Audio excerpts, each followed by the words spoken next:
Alright guys, now I don't want anyone to think that my opinion of myself is that I'm hot shit and I should be able to dictate to everyone how to play the game. However, got an interesting concept for you today. I had a message from a member of the community, Darg, who's just started out playing PvP and wanted my advice on their gameplay and to see what I thought. Now, they said for me to be as open as possible, you know, as heavy-handed with the critiques as I can be, whatever. They just wanted to hear what I thought about their game and to not hold off, basically. And I think it will be kind of a fun idea. So this is not my gameplay.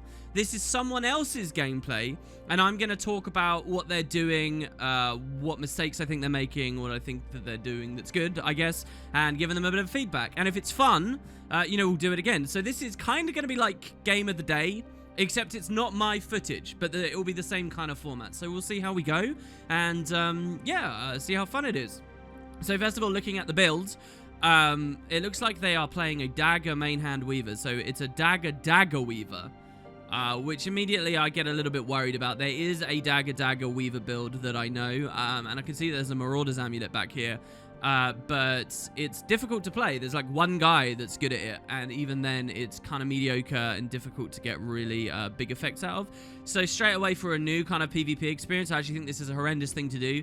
I think when you're new, I kind of hate this culture, but when you're new, net decking and going to a place like Gods of PvP or Meta Battle and taking a good build is really important, because then you can actually focus on everything else to learn. Starting on a bad build, you're never going to know whether it's that you're a bad player or it's just the build, right? And the build is such a huge part here. Anyway, so I see this Marauder. I also see a Signet of Fire, which I think is just terrible. In PvE, you care about like the crit chance and stuff. In PvP, everything needs to have playmaking potential. Everything needs value. And you're not getting any value from activating this, so you're basically just one utility skill down. So that worries me a little bit, but we'll see how you know, how everything goes. What else we got? Courage Sigil, I don't think is necessarily a good play, but maybe you could get a bit of value.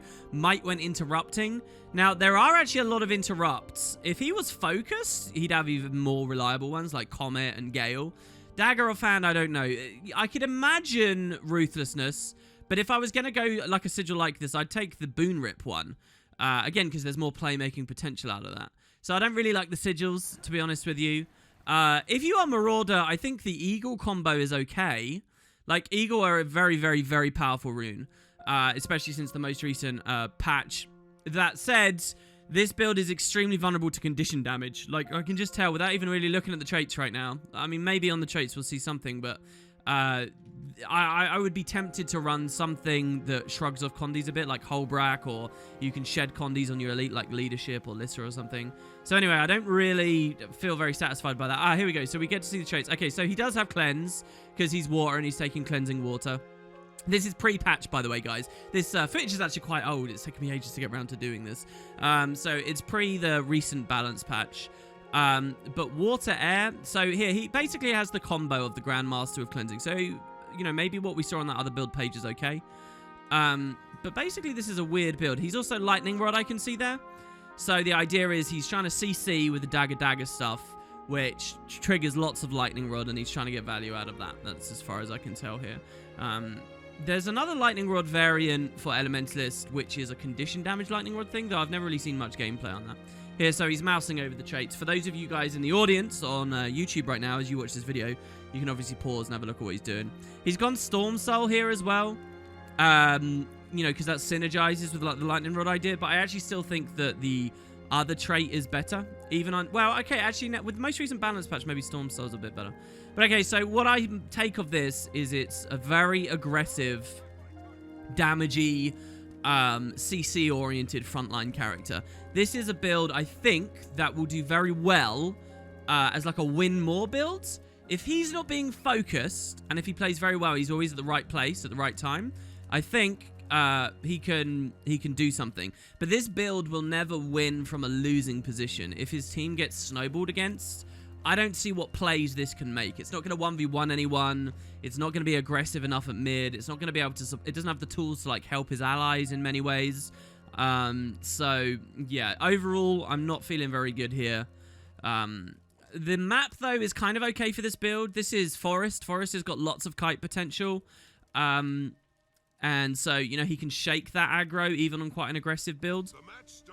We saw on the opening screen here that lots of players readied up. So I'm thinking this is quite a low-rated game. Since so many people clicked that I'm ready button, only one person didn't.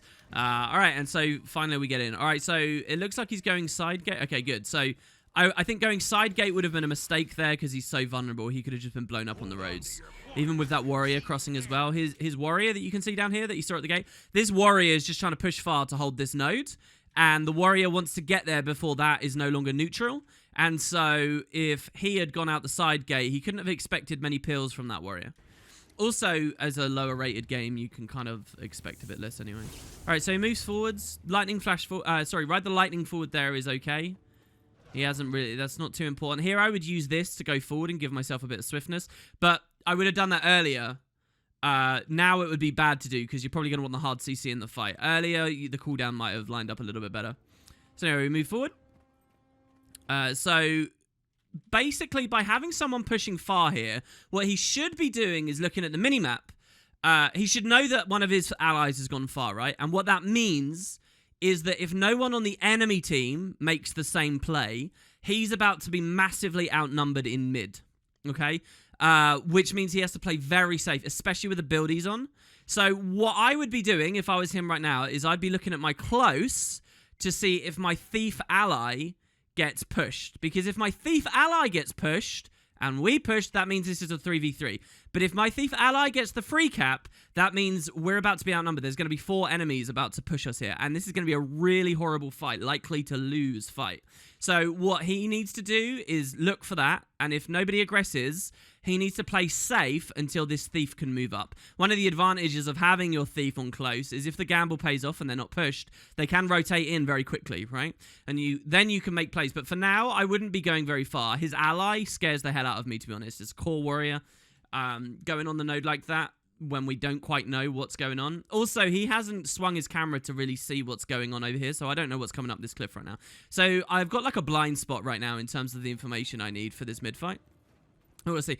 This scares the hell out of me. Lightning flashing forwards. This is like his one big escape. And to use that to go deep into like 3 players is horrifying. He's not even got grinding stones ready, which is like some of his pressure, but we'll see. He's obviously going for a big burst. Maybe he's going for like an updraft lightning rod proc or something. Let's see what he does. Yeah, he did exactly that. He's on the Scourge, which is okay. The enemy team isn't focusing him, which kind of makes sense to me. They're going to see the Weaver thing here. And they don't see like Scepter buff or anything. In fact, they even see Signet of Fire, so they're probably going to think he's like really tanky, and they'll want to focus other people instead. Also, if it's a low-rated game, his enemies are just going to be tunnel visioning the node, which means that his aggressive push, he's not getting punished. This Drake's Breath, I think, wasn't very good because he's not really on an amulet that gets a lot of value out of that. The Scourge starts to counter pressure.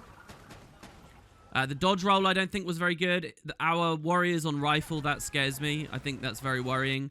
Our Scourge got instantly killed. He was their main target.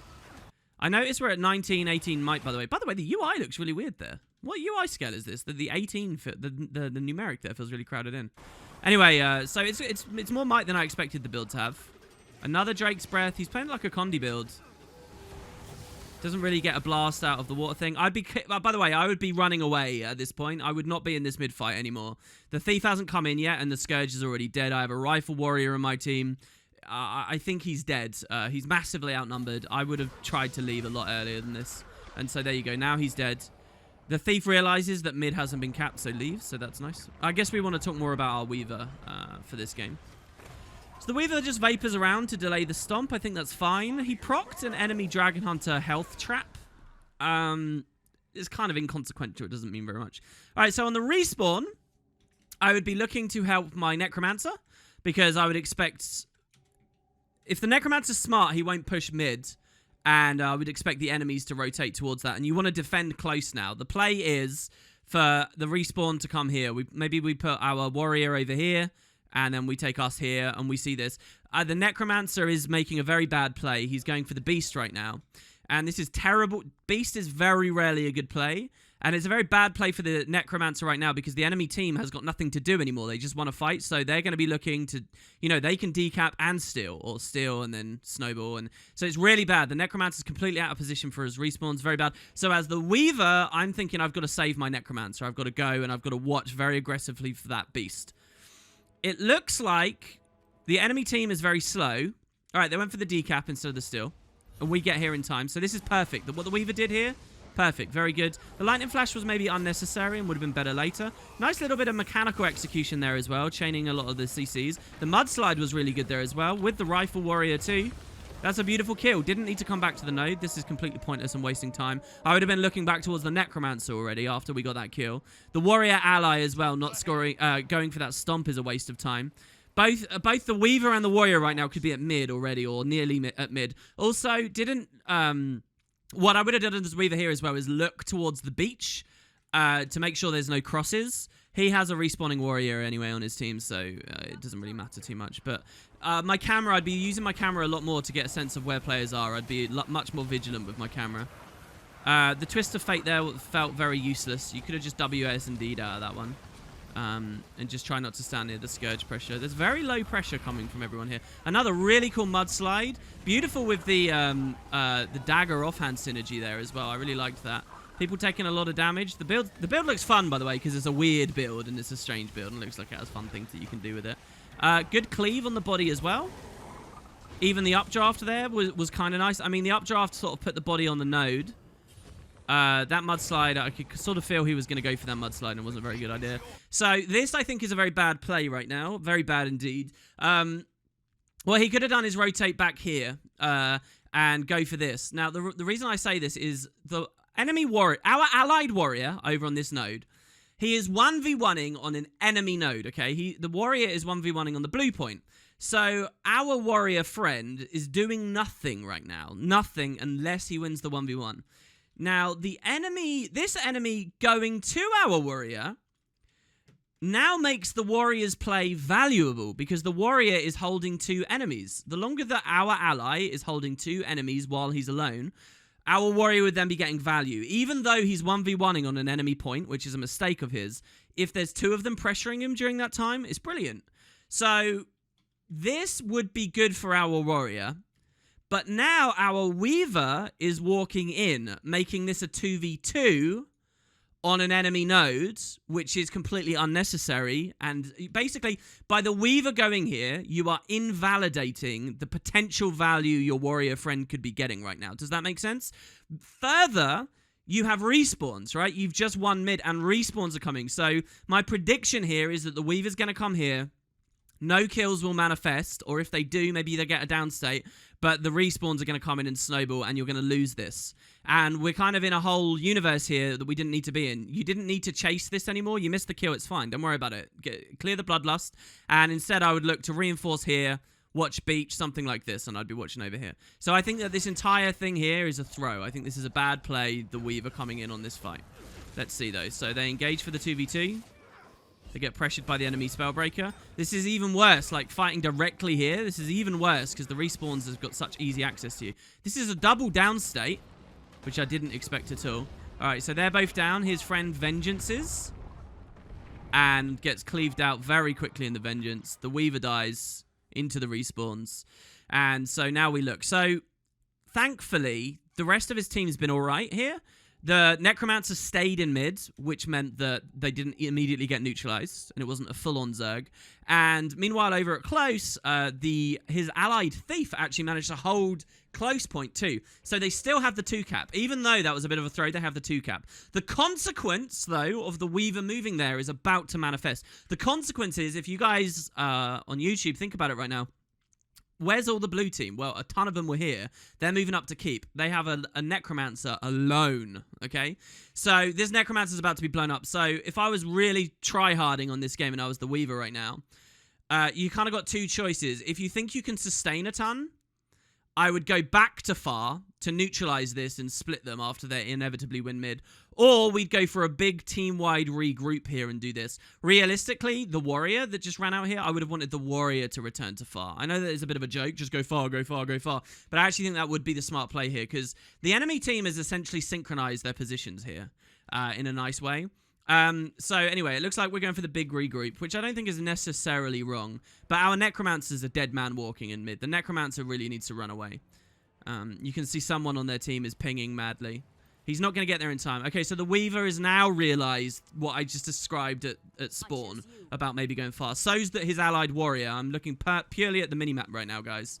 So the allied warrior is moving down there. Now the Weaver is... Okay, so no, I'm trying to pause. All right, wait. When the Weaver was standing here, something was happening.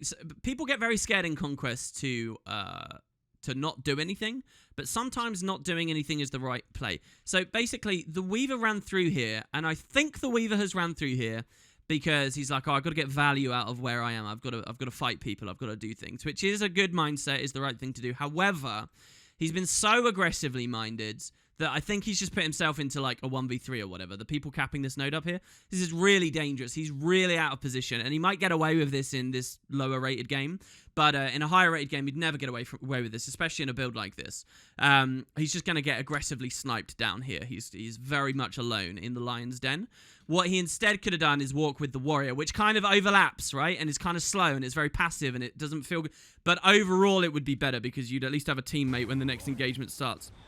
Don't forget, a fundamental thing of Conquest is someone has to take the time to cap the node. So while one of the enemies is capping that, two of them break off, and now you're not so outnumbered. But here, he's vulnerable to a minor, to being 1v3.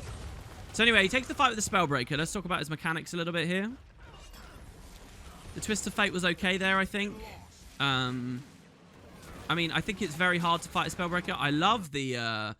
oh god, I can't remember what the skill's called even at the moment. I love the little daze on the water air mix there. That was really cool. He gets the plus from his thief, which is really nice. He gets a kill.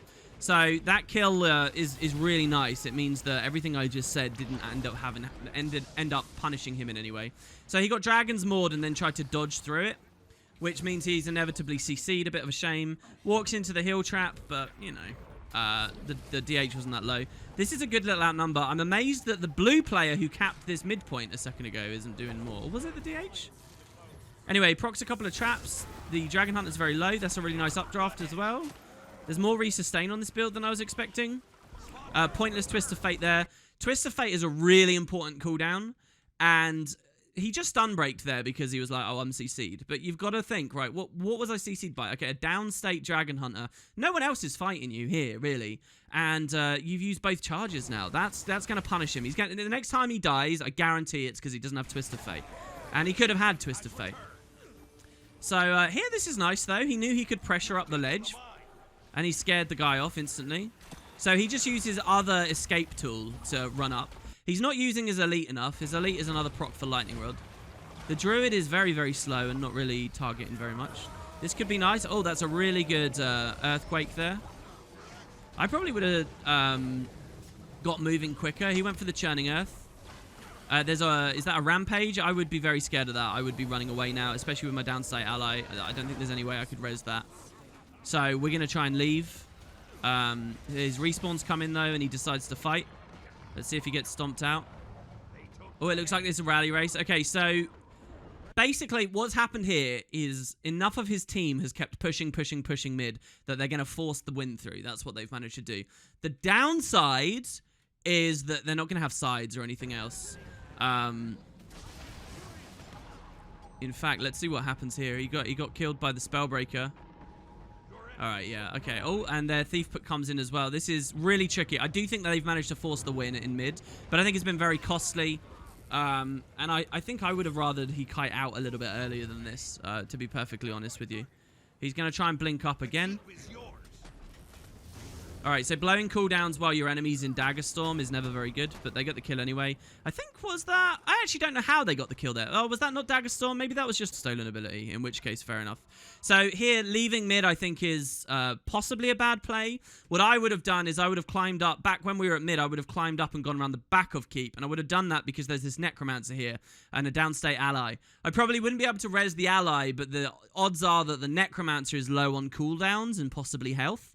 And that's the exact time you want to go for a Necromancer. I actually don't think that this build would do very well against a good Necromancer at all. But that's the way I would move, right? Because you would snipe in and you'd pressure this right now and you'd hold it in combat. That's what you'd do. Or what I would do. Instead, he wants to push for the far point again, into respawns again. His ally's low. He needs to be rezzing the ally right now. This guy's down, and if he was looking at the pie, he would have been there. Oh, I think he misclicks and opens the map, unfortunately, there. I think this res is too late now. Not just because there's a stomp, but because it's a berserker, so he's going to get cleaved very quickly and very hard. And you don't really have the tools to deal with that. So yeah, he dies again into the respawns. Like I say, you know, the entire blue team's here. Reinforcing on close, I think, was the correct play again. I think that's kind of a thing I do wonder. I mean, I don't really have a great sample size. Hopefully, if we do more videos like this, if people like this, we'll see. But I think that one thing that a lot of kind of new players mess up with is when they win mid, they just walk over mindlessly to far, and that tends to punish them quite heavily. So the map's now looking really bad, unfortunately. I think there's been too many deaths. In terms of mechanics, I think it's been okay. I do think that utility skill is doing nothing for him. Actually, I must be honest, watching in the editing, I really don't feel the mechanics have been that good. In the last fight, you saw he double dodged basically nothing. I think it's really obvious to see from this gameplay that the player, the Weaver, doesn't know what, like, nearly any of the animations are, which ones to actually be scared of, which ones are relevant. That's something that really only comes with practice, and you'll get a feel. I really can you get a sense for the player in the team fights is just scared everything hurts and anything's going to hit, and all the visual noise is just everything's intimidating, so they're dodging really randomly, and they don't really have a sense of the flow of when to press and when not. That just comes with time, I'm afraid. Cooldown management's very bad too. This is the exact kind of game where this build should shine, by the way, because look, he's not really getting hit by anyone. No one's really ever looking at him. Ever, really. Not unless he's the last target left. Again, so there, by the way, a little mechanic thing that I would have suggested is after you get the down, I would have just updrafted the player off the node and then left. And that way you get to put the enemy in down state and just leave him in down state for an extra 20 to 30 seconds. It's even better considering the fact his Necromancer has to stay to cap. By the way, also with that, I would have stayed to cap and let the Necromancer leave. That's not always easy to do in random games, because, you know, you don't have that communication. But I think that having our Scourge run up, potentially a Blood Scourge for this next fight that we're lining up for, right? I think would have been much better, and me staying back. And that's not because I think that you can 1v1 very well. It's just I think his build is much better than yours, so you want the good build at the right engagement. And it's a crucial fight, this, right? You're going to lose the game if you don't get this next mid. And here it is. You see they're ready for it. You've left your Necromancer vulnerable in some respects as well. They do have a Thief, right, that's been very fast moving around. This Scourge, if he leaves and he gets about halfway and he sees that the decap's coming, he can't really do much mobility-wise to stop that. And that's just a painful situation. You at least could ride the Lightning Flash, and try to stall the node, at least against that one. Anyway, the Thief is here at mid. Let's see how you're playing in mid. Again, I think you're very, very, very liberal with these cooldowns. One of the most important things to learn is to be slower with these cooldowns. I'm not very conservative with my cooldowns, especially when I'm starting on a build, right? But the main thing you need to learn is cherish any kind of blink mobility skill. Cherish it and use it as a last resort and escape more than anything else. A lot of the time, especially as you start to climb, you'll cheese out a great number of kills using blink combos for lots of pressure, but if you can't finish them, or you just end up dying yourself moments later in the, you know, the minute while it's on cooldown, doesn't feel very good. I don't like how much you're favoring the dagger 2s. I don't think water 2 is that good. I don't think fire 2 is that good. I liked your attempt to CC here to interrupt the stomp. The attempt to res was never going to go through, I don't think, though. I think, again, this is your sign to leave. If you notice as well right now, you have a Thief on your team who's realized it as well. The Thief realized as soon as the down state happened, he was like, well, look, we're not winning it. I need to get out of the fight. You, however, you're still there. Do you see how he's over the edge? He's leaving already. You're still here. And unfortunately, that's going to get you killed. And that's going to further solidify the enemy team's lead, unfortunately. I don't think there's any way to come back now. Unfortunately, your warrior has opted to go for a beast, and he got it stolen. So, yeah, that's really unfortunate. A little bit of advice as well. I don't know how you voted on this game, but generally I wouldn't ever vote Forest in low-rated queues. You know, if I'm queuing in the dead of the night and there's just a lot of bad players around, or if I'm climbing and I'm starting PvP, I wouldn't vote Forest. I think the Forest has got too much potential for people to just completely mess up, right? And in fact, this game demonstrates it perfectly. The blue team got like a really good hold on the map, a snowball, if you will, right? They managed to get everything and then just choke players out and make sure that they never lost that kind of momentum for the rest of the match. And one of the reasons they were able to hold that momentum so tightly and easily is because after the first wipe, look at what your Necro did. He came to fight the Beast. So he kind of, the Necromancer like lengthened his respawn timer. He was basically like 1v0 for a really, really long period of time, right? Your Warrior was 1v0 for a really, really long period of time. And then getting stolen on the back of it, at least for this one here, you know, it means that Forest games can end up kind of snowballing in low-rated games, especially considering no one knows how to kite. You know, kites are brilliant stall mechanisms, but nobody really does that. So yeah, that's what I think. I think that you're sort of limited by your builds. I think you're probably not looking at the mini-map just enough. But hopefully I've given some cool concepts there. This was really fun. I hope you guys enjoyed. Let me know what you think of this. And like I said, we can make this a regular thing. If you want me to provide some commentary on your game, I'll do it. And we'll see what people think. Again, I'm not the best player, but hopefully some of the things I say are interesting. Yeah, if you guys want to do it, just upload to YouTube unlisted and send me a link to the URL. And then I'll make a video of it. So we'll see. Thanks again, guys. See you next time.